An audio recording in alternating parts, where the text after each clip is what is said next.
Hey everybody, Frank Finance here. Hope you're having a wonderful day. Today I want to talk about British Petroleum, ticker symbol BP. For today's agenda, I'm going to give my price target, talk about Q4 earnings news, look at the financials, I'm going to look at the dividend, oil commodity prices and how that affects BP moving forward and what we should be looking out for, any price performance versus its peers, and lastly, I'll give my final thoughts on BP as an investment. All right, jumping straight into price target. My price target is $35 to $40 in the next 12 months. This is updated from my July, I believe it was July guidance, where I had them guided between $30 and $40 in the next 12 months at that time. So they have breached that $30 level. They're trading around $33 currently, and they're getting close to that 35. We need to see oil commodity prices to continue to go up in order to hit that. Now, with that price target, that indicates about a 6 to 22% upside, and I do think there is some short-term downside potential here of about 10%, retracing back to around $30 a share. And that would mainly have to do with some temporary shift in commodity prices if that happens.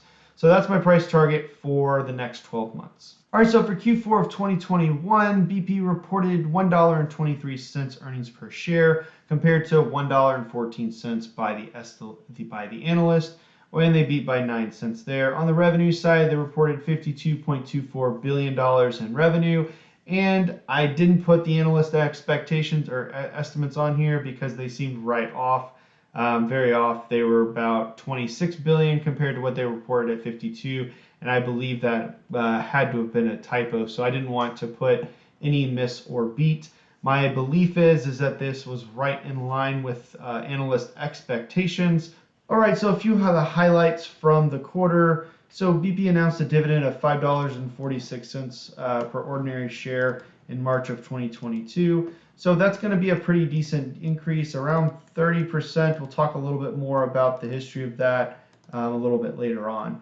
Net debt fell to $30.6 billion at the end of the fourth quarter, compared to a reduction of $8 billion compared to the fourth quarter of 2020. So they had about $39 billion to start the year, and they ended with $30.6. Now, their debt was one of the major things that I've called out in July, as well as the first time I did a stock analysis on British Petroleum. So it's good that they've prioritized that debt payment. On the CapEx side, they gave their guidance for 3.6 for the fourth quarter and 12.8 for the beginning of for the full year, and they expect a range between 12 and 16 billion per year going through 2025. Now on share buybacks, this is pretty big. They had 1.75 billion in share buybacks during the fourth quarter, 1.25 in the third, 475 million in the second quarter, and they plan to spend 1.5 billion in buybacks in the first quarter of 2022. So here pretty quickly. And for 2022, they expect to spend 60% of their surplus cash flow on share buybacks, and the remaining 40% to strengthen the balance sheet. More than likely either have retained earnings, or they'll continue to help pay down that debt. And all this is based off of $60 per barrel. Now again, more dividend news here is they expect to have share buybacks around 4 billion per year, and they expect to increase their dividend per ordinary share of around 4%.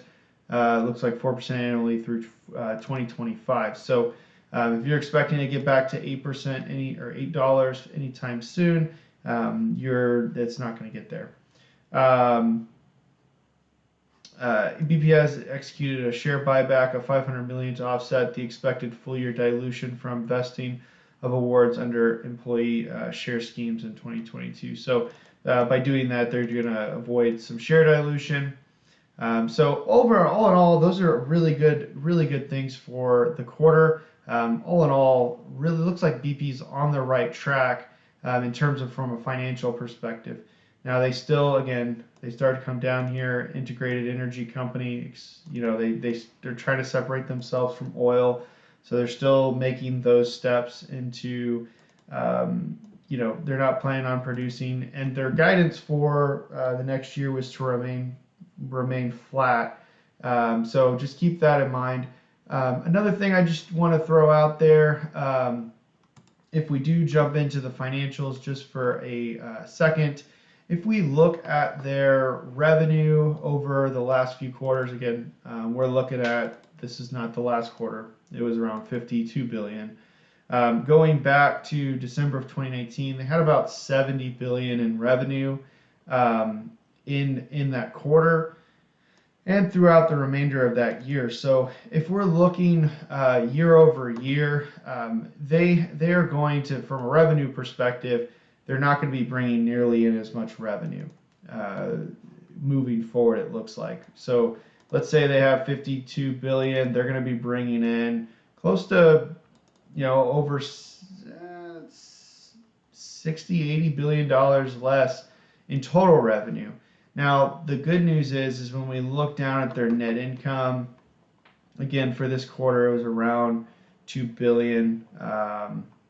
Their net income in those quarters above were not, they had $70 billion in revenue and $19 million in net income, negative net income, 2 billion and 3 billion.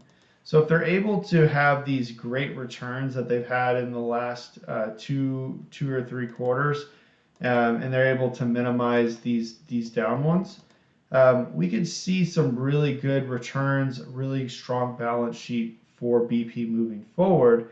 Obviously, this is through majority of 2020 where they're having major losses.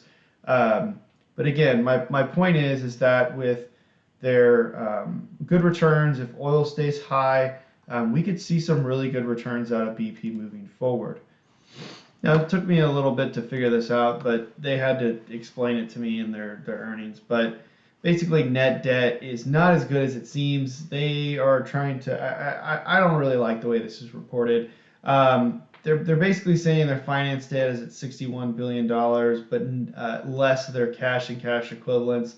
Their net debt is at 30.6. Sure, you got that. You got that, but it's not like you're going to make that play because then you would have zero cash on the books. So I think that's BS. I do not like that. And how they're coming up with this finance debt, I could not figure it out. When we go over to their balance sheet, we look at long-term debt, it's at 59. If you look at where they were to start the year, let me make sure I'm on the right quarter. December of 2020, long-term debt is, I'm in the wrong spot. Long-term debt's at 63, so they only decreased it by about 4 in those 4 billion in those quarters. So if that's correct, that's 4 billion. Third quarter of 2020, they decreased it by, see that it just doesn't make sense to me. They may have decreased it by another 2 or 3. So if we're looking at the balance sheet, they may have 56 billion, maybe 56 billion in long-term debt. So long story short, they still do have a high debt load in comparison. It's not as good as what they're putting on their, they're making it look better than it appears. But overall, I do like that they are paying down their debt. It is more aggressive than they have been in the past, and it's good to see that they're actually making some progress as to paying that down. But again, it is still higher than it was several years ago, so we'll just have to keep monitoring that to see if that actually occurs. I don't know. Doesn't look great. Next up, I want to briefly talk about oil commodity prices and what that means for BP. So obviously, BP is an oil company regardless of what they say. So as we move forward, we're going to want to pay attention to commodity prices. As you may know, they're around $90 right now. And moving forward, I do believe they will eventually hit $100 a barrel based off of everything I've been paying attention to. Now, moving forward, that is going to be impacted by if there's any surplus in supply. We see folks producing more. But based off of what we've seen with OPEC keeping their production rather modest, as well as major oil producers like Exxon, Shell, CVX, Chevron, they all have really given guidance for a fairly flat year in terms of production. Even on some of the smaller like Marathon Oil or Oxy, they are giving guidance that's flatter really in terms of increased production over 2022, which is good from a supply and not getting anywhere close to where we have oversupply, which causes price pressures to go down. So moving forward, I do think we'll continue to see steps towards $100 oil. But if we do see any price decreases, that's where we start to get a little bit concerned for British Petroleum, as that's going to have some impact in their stock price. Where I've gave my guidance around $30 on the downside, that is where that would come into play and really the biggest impact. Now for my final thoughts. Now I believe British Petroleum can get to that $35 to $40 in the next 12 months. Now, British Petroleum is one of my least favorite oil companies out there, but when I got into them at the time, they were definitely undervalued compared to their peers, Shell, CVX, Total, Exxon. And with all that being said, at this point, their price performance is in line with their peers, and they seem to be tracking well with them, and there's not really much of an arbitrage situation anymore. Now, the reason why I have some issues with British Petroleum is because they say they're not an oil company, or they're trying to not be an oil company, and that's where they make their money. And so it's just, it's kind of in bad management, in my opinion. They cut their dividend, which is going to pull out some of those folks. We saw that happen with Shell, and we really saw CVX and XOM get rewarded because they kept their dividend the same. And these oil companies, that's a pretty big deal for their investors. Now, for me personally, I'm just looking for capital appreciation, less on the dividend, and less of a long-term investor on oil companies. Now, the last thing I'll say on British Petroleum in terms of their management style is, as we move forward, they're going to need to increase their production. However, they've given guidance otherwise, and so I think it's going to be a challenge for them to get back to their pre-pandemic levels in terms of stock price if we don't see them increase production, which I don't think they will. So we are going to have a challenge getting above $40. Now, anything's possible if we're having sustained $100 a barrel oil commodity prices for a sustained period of time. We could see it breach $40 a share and go much higher, especially if these markets have been a little bit irrational. Now, the good news is we don't necessarily have to see British Petroleum have their revenue go back to 2019 levels, mainly because we've seen that them clearing up some of the capital expenditures. They've done a little bit. They've done with many of the oil companies. They got a little leaner, and they've been able to help save money in order to bring money back to the shareholders. And so that's actually been one of the positive things about COVID overall for oil companies, is when they had that huge hit during 2020 and later in early 2021, it really caused a tightening of the pocketbooks. And I believe if they remain conservative moving forward, we'll see the dividends over the next couple years. Now, as time goes by and things remain well and oil is at high prices, we'll start to see them overspend. Their return on invested capital will probably go lower. But right now we're seeing really good numbers out of a lot of oil companies, and it's mainly because they're under high scrutiny, and management is really having to do their job in order to make things look better than crap.